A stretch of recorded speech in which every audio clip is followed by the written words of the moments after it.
Hello and welcome to Blandair Park. My name is Raul Delarme, Director of the Howard County Department of Recreation and Parks. Thank you for joining us this morning for this announcement regarding county and state fiscal year 2023 funding for recreation and parks. Before we begin, I would like to recognize and thank some people for their continued support to recreation and parks. Our county executive, Dr. Calvin Ball, Senator Guy Gazzoni, representing District 13 and Chair of the Budget and Taxation Committee, Senator Clarence Lam, representing District 12, and Senate Chair of the House of Howard County Delegation, Senator Katie Fry Hester, representing District 9, Delegate Courtney Watson, representing District 9B and House Chair of the Howard County Delegation, Delegate Jessica Feldmark, representing District 12. And I'm not sure if Jen Taras is here, but she represents District 13. And Council Chair Opal Jones, who represents County Council District 12. Oh, sorry, District 2, sorry about that. I have too many Senate and House numbers to talk about. Sorry. Now I'd like to invite our county executive, Dr. Calvin Ball, up to make this important announcement.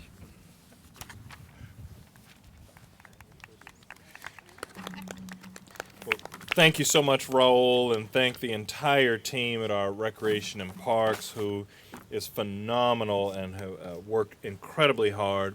Good morning, everyone, and welcome to Blandair Regional Park right here in Oakland Mills. Before I was county executive, I was a council member representing this district, and we worked very hard as a community to make this park a reality and amazing as possible. Creating the best parks and the healthiest open spaces for our residents and visitors remains a shared priority. Howard County is the best place to live, work, play, and grow, in large part because of the partnerships and investments that we all make together.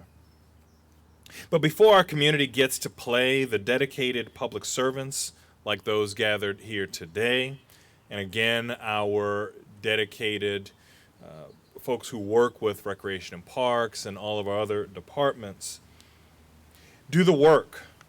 And that's what we're here to talk about today. Creating a community treasure like Blandair has taken well over a decade, and we're still not done. Designing and constructing fields and open spaces, rest areas, drainage systems, parking areas, and lighting, and then balancing the needs of everyone, from softball and soccer to cricket fans and Quidditch lovers, takes time, talent, and treasure. The past 2 years have illustrated the value of our park and open spaces like never before. When the pandemic hit and our community practiced social distancing, our park saw more visitors than ever. Outdoor space and fresh air are vital to our mental health and well-being, and they need attention, preservation, and investment. And that's why today we're here to announce that Howard County's budget for FY23 contains $25.7 million in combined local and state funding for the Howard County Park System, a historic investment that is by far the highest in the last 8 years.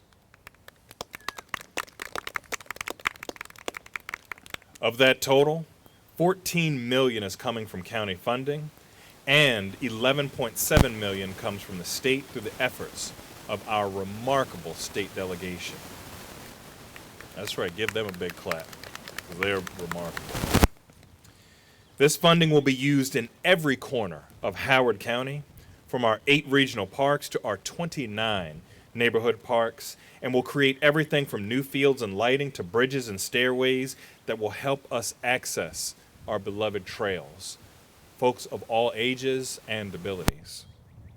And I'm proud to let you know that over the last 4 years, we've invested more than $56 million in county and state funds in our county parks, and that's a 50% increase over the previous 4-year period.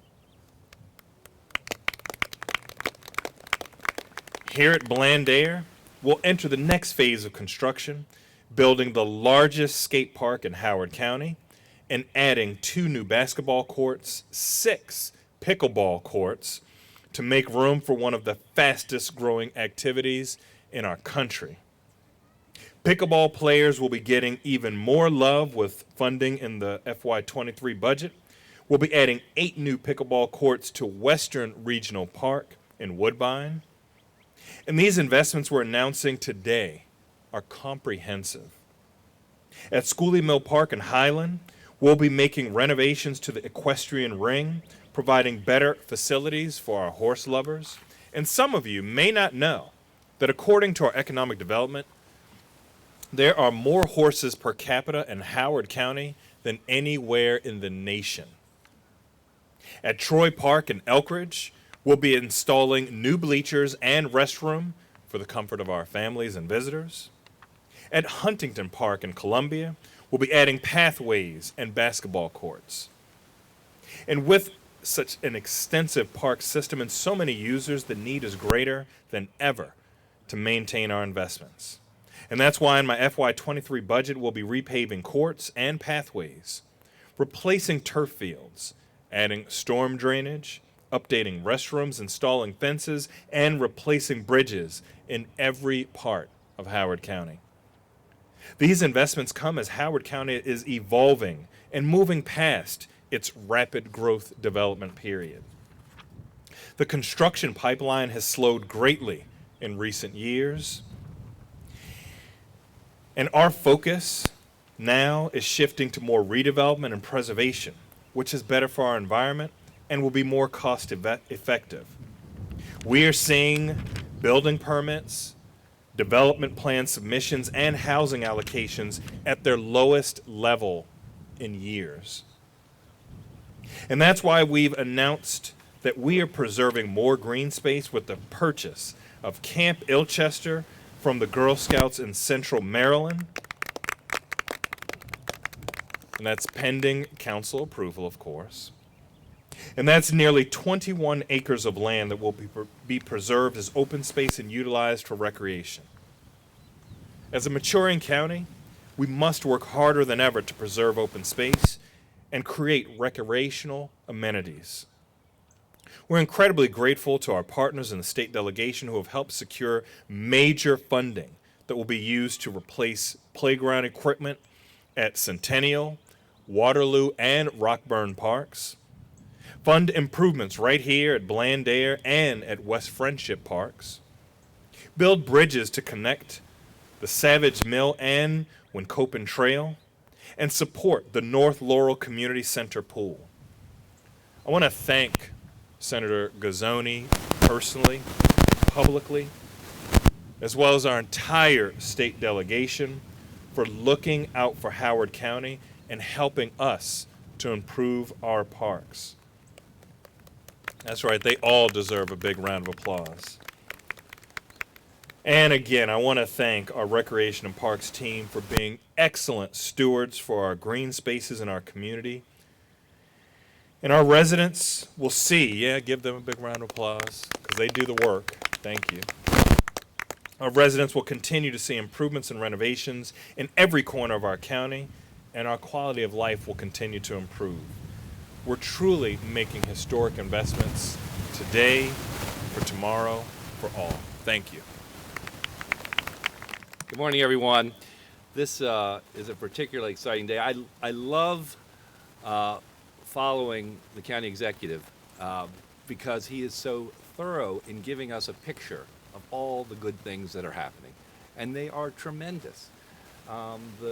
The detail of all the different pieces at all the different parks, it is about building community, and to have a partner like the county executive is an extraordinary thing, along with the council, and I know Councilman just arrived.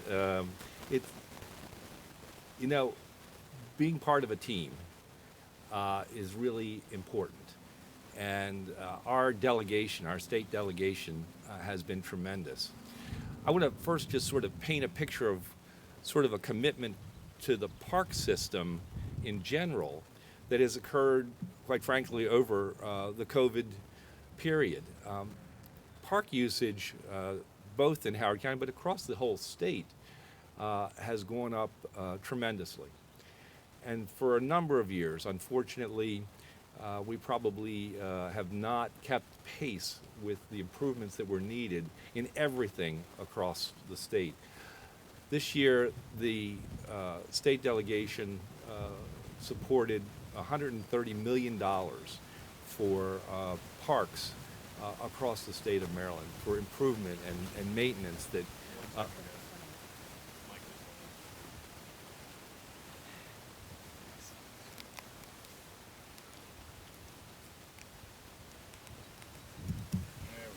I think 130 million probably like shocked it or something. It was a big deal and a huge commitment from the state, but at the same time, the state delegation has been supported $80 million for local parks across the state, of which the county executive detailed. I was so pleased to be able to work with him and our delegation members to designate the parks that would be receiving this additional funding. And I'm particularly excited about what's going on here at Blandair. And of course at North Laurel and Savage, projects that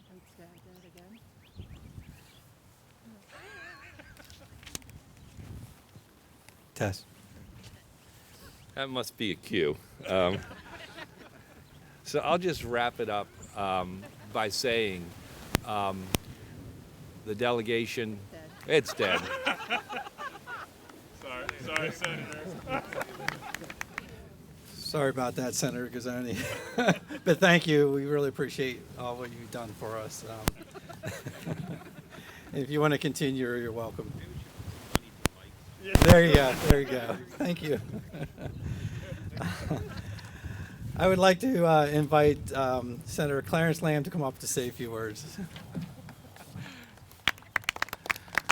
All right, good morning, everyone. I will try to be brief because I don't want the mic to cut off on me. So it's a real pleasure to be here this morning with all of you to support our wonderful park system here in Howard County. I want to thank our county executive, Dr. Calvin Ball, for his leadership and the tens of millions of additional dollars that are going to our Parks and Recreation Department here in the county to help enhance our quality of life here for our residents in Howard County. It's incredibly important. I will try to finish Senator Gazzoni's sentence by thanking him for his leadership because really he's a humble public servant, but without his support as the chair of the Senate Budget and Taxation Committee, we would not be having all of this funding coming into our county. And he's incredibly modest and short with words sometimes when necessary, but one whose leadership in Annapolis is unrivaled to be able to support us with the budget needs that we have here in the county. So thank you. We have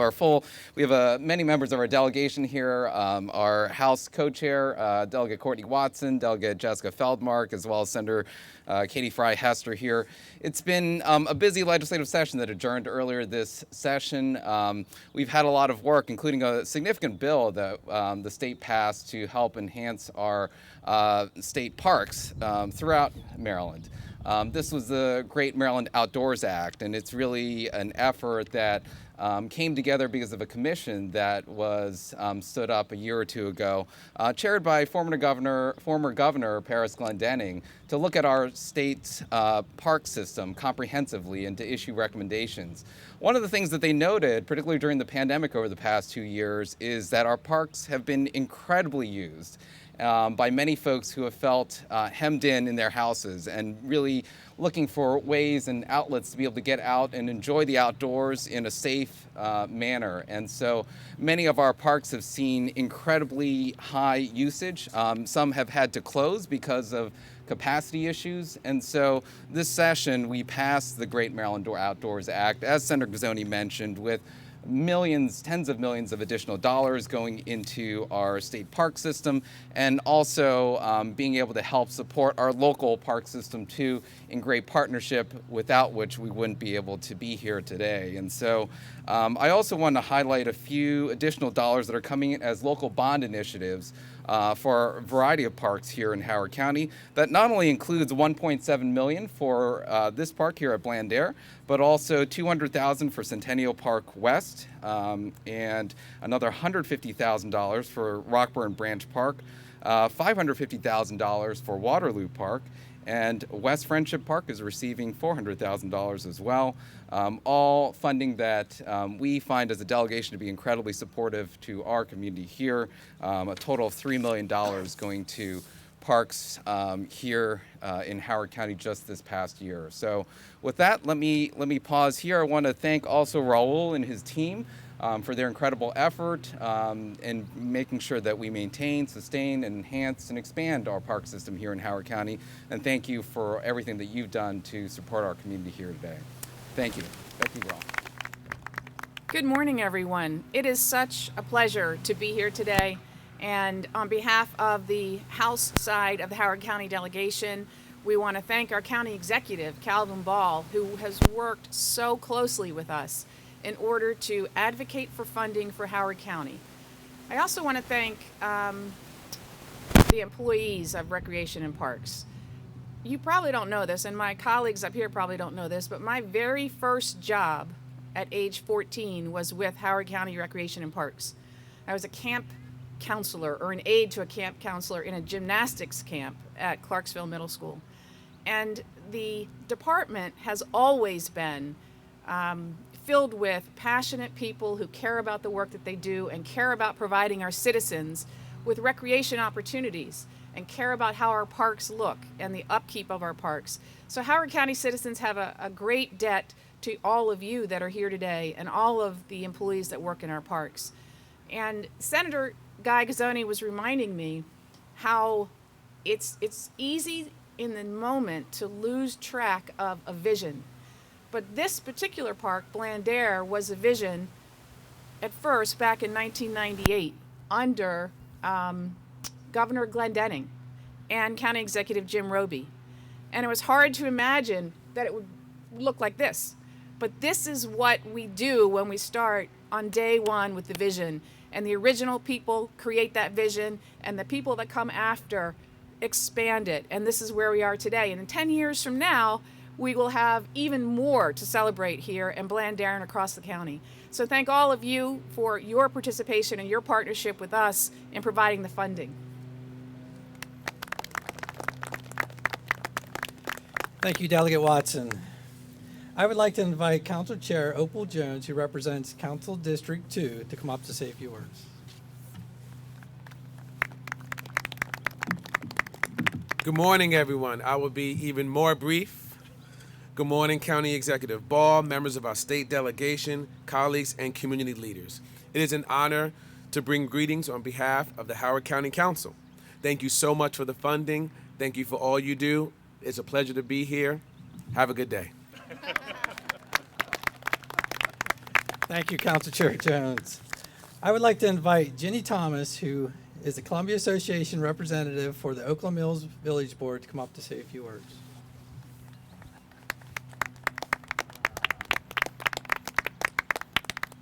Thank you. Opal Jones has been kind enough to give me 5 minutes of his time. I'm kidding, guys. My name's Ginny Thomas. I'm the elected representative from Oakland Mills to the CA Board of Directors.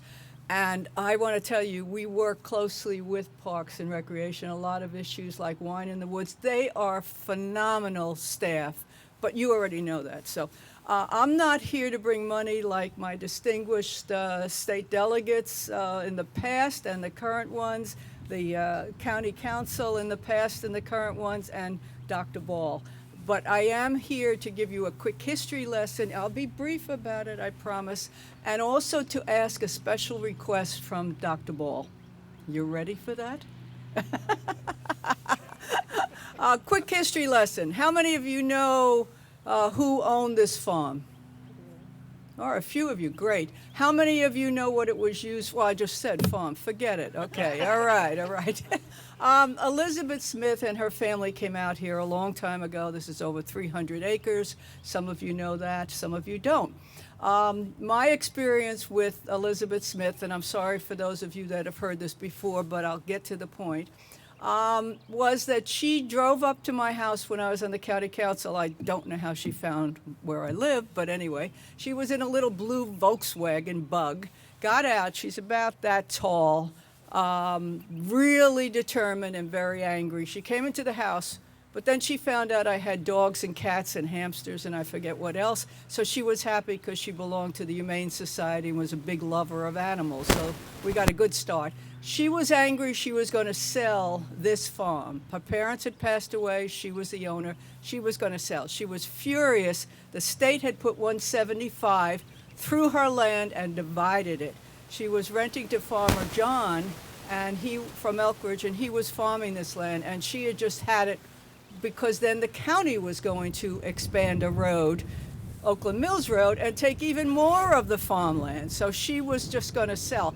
Just imagine what these 300 acres would look like as compared to what you are doing today if she had carried that out. You would have retail along 175, you would have townhouses, you would have apartments, but you would not have what we have, which is creative, innovative, and as far as I'm concerned, the jewel for not just Oakland Mills and Columbia, but I think for Howard County. I think this is one of your most creative, innovative, phenomenal parks, probably in the state or the nation, but anyway, you can try and win an award for it, okay. But what I'm saying is this woman hung in there, and we need to respect her. This woman was tenacious. She did a lot for the county. We need to look at when her home is renovated, my request to Dr. Ball is that you will honor her. I don't know how, but in some way, there should be a history lesson for the young people that can visit that and learn more about who was Elizabeth Smith, this rugged, idealist, persistent, tenacious lady that would not allow the developers. There was a rumor that she had a shotgun at the door when they'd come knocking on the door, because believe me, they were knocking on the door a lot to buy her property. But if there's some way you can do that, you need to do that because it's a lesson for the young people that you can make a difference. So thank you, Dr. Ball. Well, good morning. I am going to take just a couple of minutes because as I was driving here today, I started doing some math.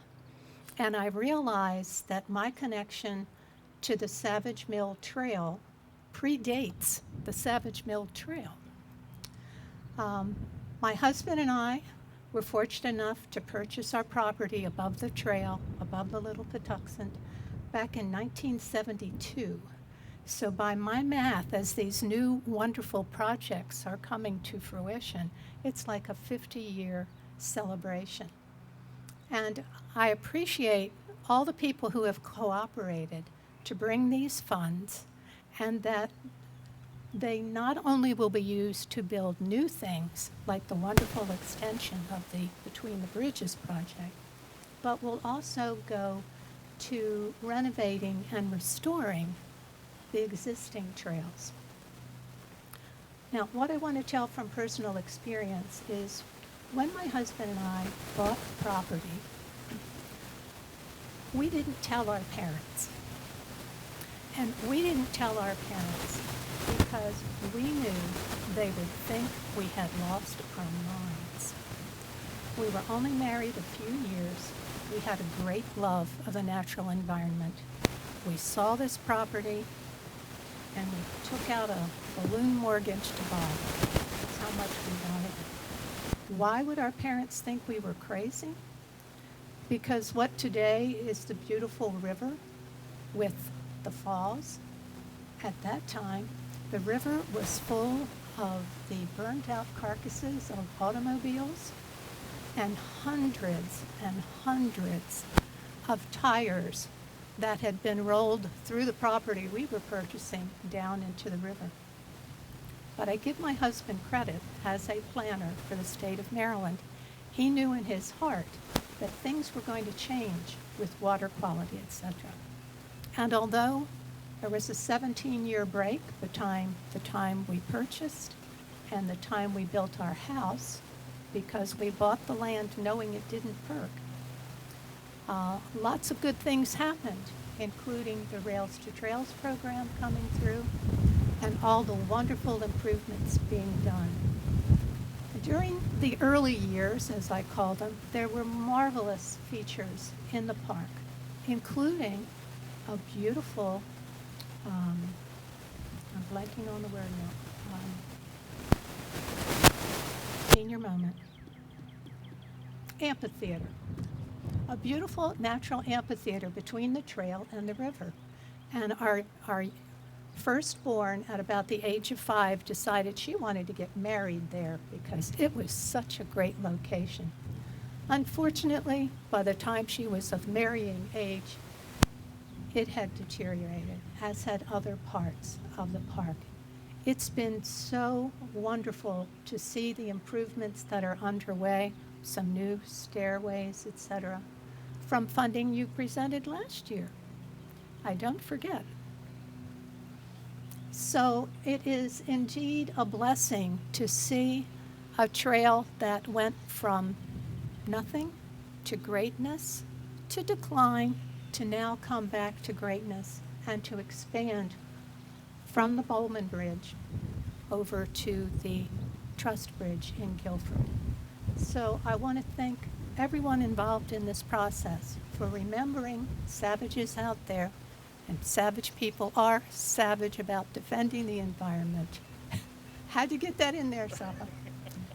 And it is our dedication to the park and the wonderful collaboration with park employees that have caused Savage residents to give countless volunteer hours to the efforts of maintaining our park as well.